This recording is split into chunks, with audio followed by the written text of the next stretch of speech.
All right, so I'm in my fiance's car and I want to show you the difference between my autistic rocking and how it feels and then no autistic rocking. So I've been rocking for 40 years. I just stopped 2 months ago. I've been doing it since I was 2. So literally 46 years of rocking back and forth. I calculated it to be at least 48,000 hours.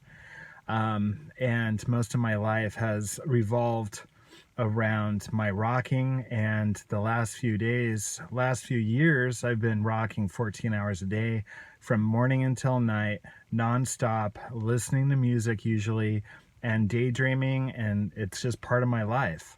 My whole life has been, created out of rocking and escaping and stimming, which is an autistic Asperger trait. And so here's the differences. So I'm going to start rocking and I'm going to tell you how I feel right now.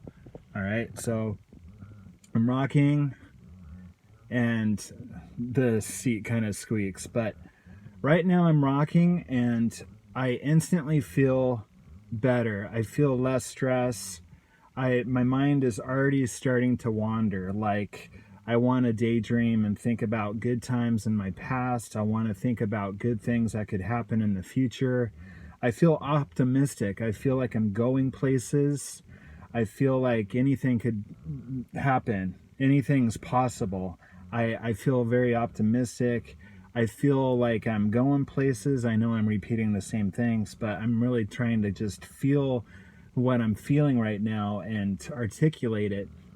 But I look up a lot because I look at the clouds, I look at the trees.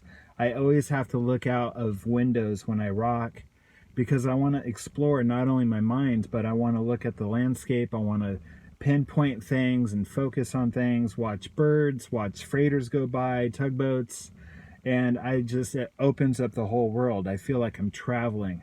Not only in my imagination, but my body is moving. So that movement feels like freedom to me. And I can do anything I want in this world. I'm not around people that threaten me.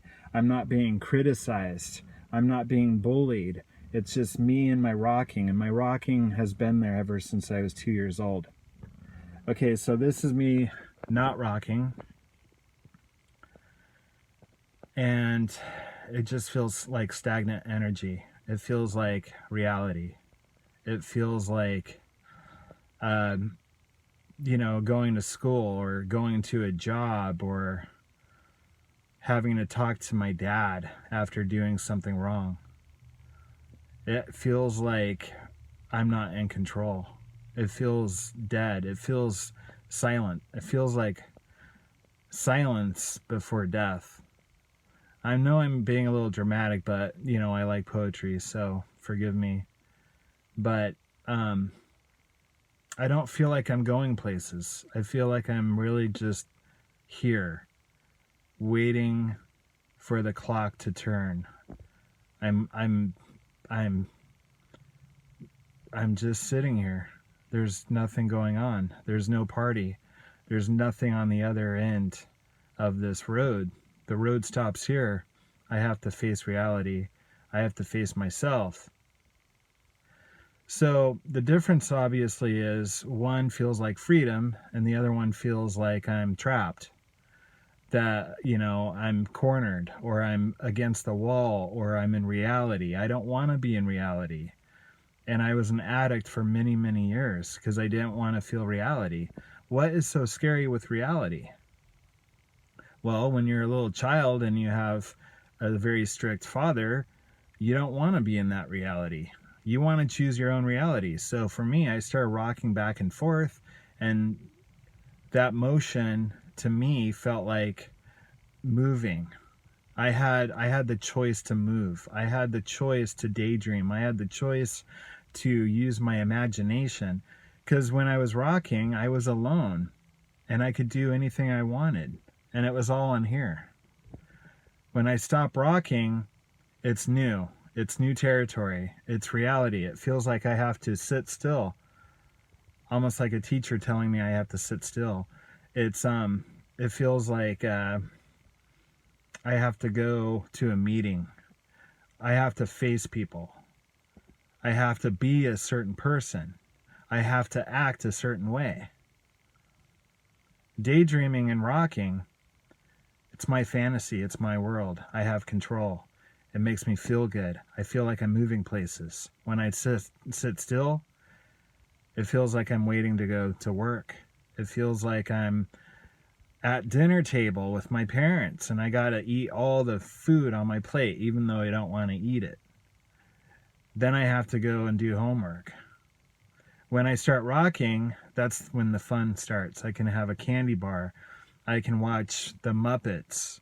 I can drink a beer when I used to drink. Not that I'm not saying that's good, and I'm not saying go drink.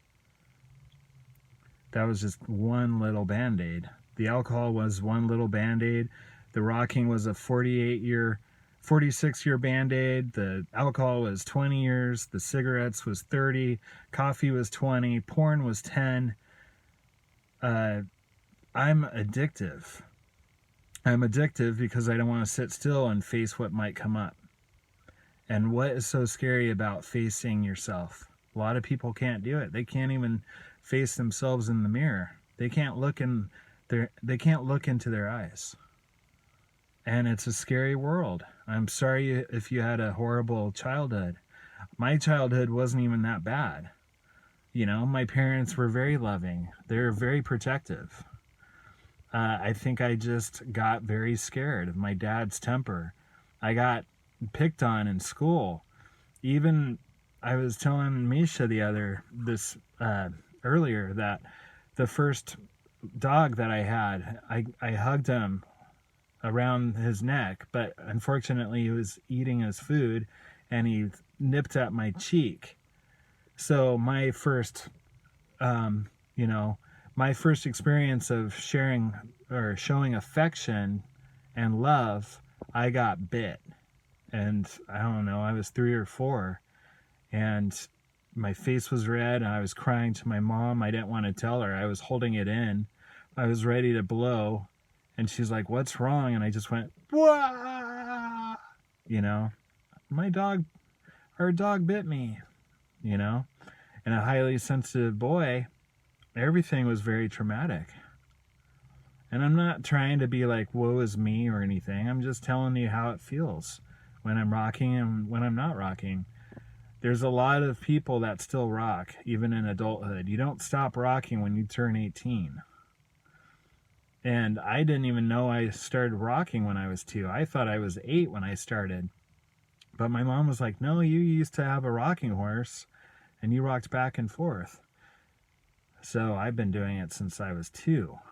Now, why did I start when I was 2? I mean, apparently a 2-year-old can figure out that he needs to self-soothe, self-stimulate, stimming. And it's been my whole world. I've seen a lot of things while rocking out the window. Lived in different cities.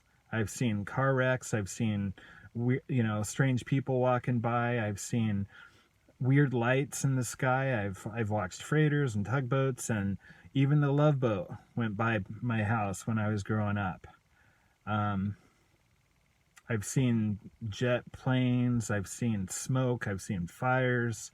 I've seen all the seasons. I've seen the moon. I've seen sunrises and sunsets, all with the backdrop of music. And I don't have any regrets, and you shouldn't have any regrets either. We can all pick up the pieces and start anytime we want. And you don't even have to quit if you don't want to. I'm just telling you that it was getting in the way of my life. I'm almost 50 and I want to give back. I want to do something with my life instead of being self-centered, which a lot of Asperger's people are because they're in fight or flight. So they do self-protective things, and it might look like narcissism to other people.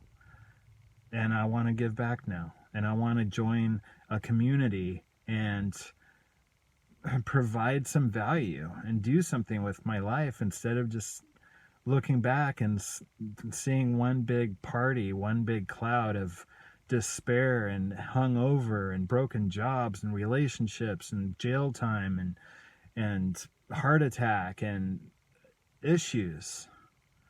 Wipe that all clean, start over, and that's my life today. So leave a comment if you're rocking, if you want to quit, and we can start a dialogue and connect.